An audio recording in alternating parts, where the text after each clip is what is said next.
Well, let's look at kinetic energy here. Kinetic energy, or KE.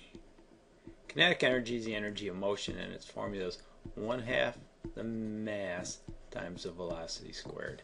Hopefully this is somewhat familiar to you from middle school. Kinetic energy, whenever something is moving or you apply work to it, and I'm going to introduce work here pretty quickly. Work equals force times distance. Let's say if I got this block here and I apply a force, and again force is a vector quantity, and I move it a distance, some type of distance, what I really did was work. I moved it from here to there by applying a force over a distance, and that really, when you talk about it in scientific terms, that is work. We're going to look at a little bit more though in the realm of kinetic energy. So kinetic energy is 1/2 the mass times the velocity squared. Well, if we look at this, and I'm going to rewrite it right here, KE equals 1/2 the mass velocity squared. Let's look at the units. We know mass is kilograms, and we know velocity is meters per second. But now we've got to square it. And so a kilogram meter squared per second squared, that is called a joule. J-O-U-L-E, or sometimes, we'll end up seeing it as a capital J. And that's the units of energy. So let's just do a real quick problem here.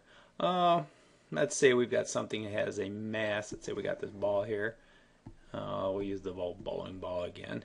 And let's say it's got a mass of 10 kilograms. And we take this mass and we put a force to it and we get it moving. And let's say we get it at a velocity of 5 meters per second. So if we throw it in our formula here, kinetic energy, so we got 1/2 times the mass, which is 10 kilograms. And we got 5 meters per second, and we got to square that. And so we got 1/2, 10 times, well, actually it's 10. I'm going to leave the units out right now. 5 is squared is 25. And so that equals 1/2. 10 times 25 is 250. And let's see if we can move this over a little bit. 1/2 of 250 equals 125 joules. What's that saying? It takes 125 joules. There's that much energy when you move a 10 kilogram object and get it moving up to 5 meters per second. That's all that's saying on there. And again, if you look at the formula of kinetic energy over here, KE equals 1/2 mv squared. So I don't know if we have any questions on that, you know, feel free to ask them in class. And we're going to look at gravitational potential energy. Gravitational potential energy, or GPE. I'm going to spell it out here. So it's gravitational potential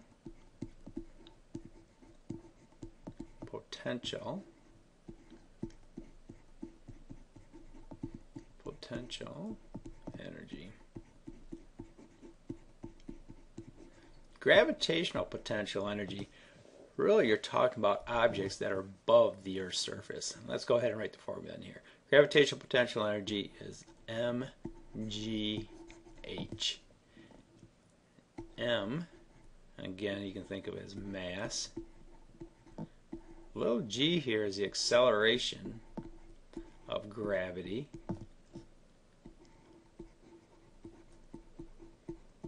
And that's going to be 9.81 meters per second squared. And h is the height above the Earth's surface, and that's going to be in meters.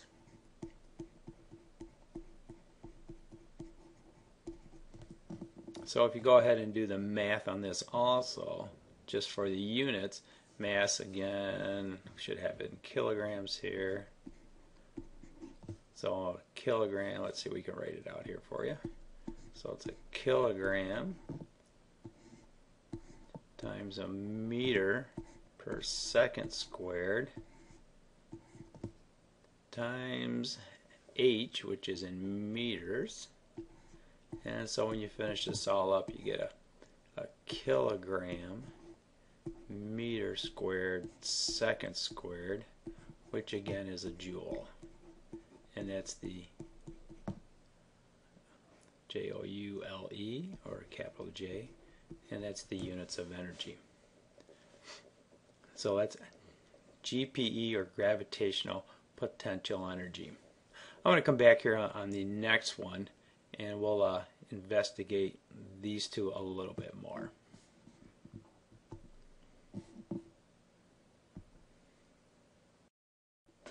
Well, we looked at kinetic energy real quick. Well, let's see if I can get this going here. We looked at kinetic energy, and we saw that as in joules, and that equals 1/2 the mass times the velocity squared. And we looked at gravitational potential energy, and that is the mass times acceleration times the height. Well, we're looking at gravitational potential energy, and we'll draw a little diagram here. Let's say this is the Earth's surface. So we got the Earth's surface, and let's say we have an object up here. Say we got some guy that's just kind of hanging up here, and this guy has a mass, let's say he's 10 kilograms, and the distance from here to the surface, let's say, is 20 meters. Again, potential is stored energy, or what could possibly be there. So if we wanted to measure the gravitational potential energy of this guy that's kind of hanging in the air here, we can use this formula here. Now G, if you remember, is the acceleration of gravity, and that is 9.81 meters per second squared. Now if you want to use 10, feel free. 10 meters per second squared. The acceleration due to gravity is constant for all objects. And we get into gravity, we'll talk about that a little bit more, but G is a constant, and that is the value right here. This 10 meters per second squared. So if we got gravitational potential energy, we can take an object that's above the Earth's surface, we can figure out how much potential energy it has or stored. So for this particular one, GPE equals the mass, which is 10, and I'm going to leave the units out of it right now. G, which is 10, and I'm going to use that instead of 9.81, and it's 20 meters. So if you go ahead and do the math there, 10 times 10 is 100, and let's see if I can figure this out. That's 100 times 20. That equals 2,000 joules. So this whole thing right now equals 2,000 joules. That's how much energy this person has being 20 meters above the Earth's surface. If this person were to fall, and let's say the person falls, what would its kinetic energy be?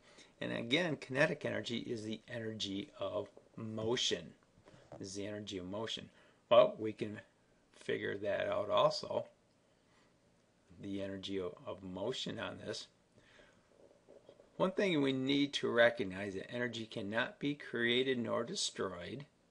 You can only transfer it. So what this is saying here is, up here, if this is total GPE, this is all GPE here, right at the bottom is going to be all KE. So if this is all GPE, as this person falls, the gravitational potential energy decreases and the kinetic energy will increase. So let's move this over and we'll take a look at this in a little bit more detail here. Let's say I have the surface of the Earth here. And I'm tossing a ball up in the air. And let's say we got something going like here. As the ball is being tossed in the air, this is going to be maximum GPE. Right when it releases is maximum KE. As it's falling, oops, see if I can get this over here. As it's falling, we again reach maximum KE.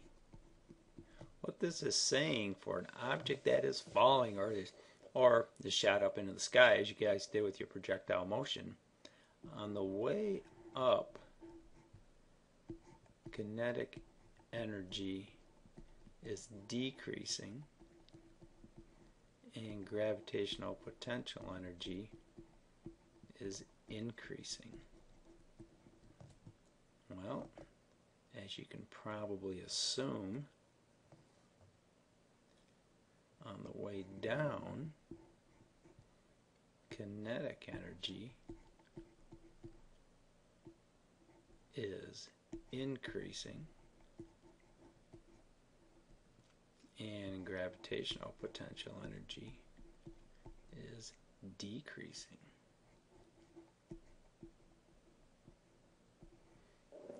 Which kind of makes sense. You think about it, energy can't be created or destroyed. As one increases, the other has to decrease. So if we can calculate maximum potential energy, and again, if we look at this here, we can calculate that. We know we go to the height above the ground here. We know the acceleration due to gravity is a constant, and we also know that the mass, if I move it over here, was 10 kilograms. If there is 2,000 joules of gravitational potential energy right here, what that is also saying there's going to be 2,000 joules of kinetic energy. So the maximum kinetic is going to equal the maximum potential. Now, here's something I want you to look at. The velocity of any falling object. It's interesting to note, if maximum KE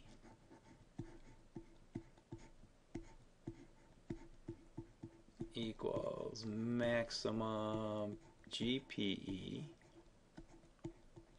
well, then we know kinetic energy is 1/2 the mass velocity squared, and we know GPE is mass times acceleration due to gravity.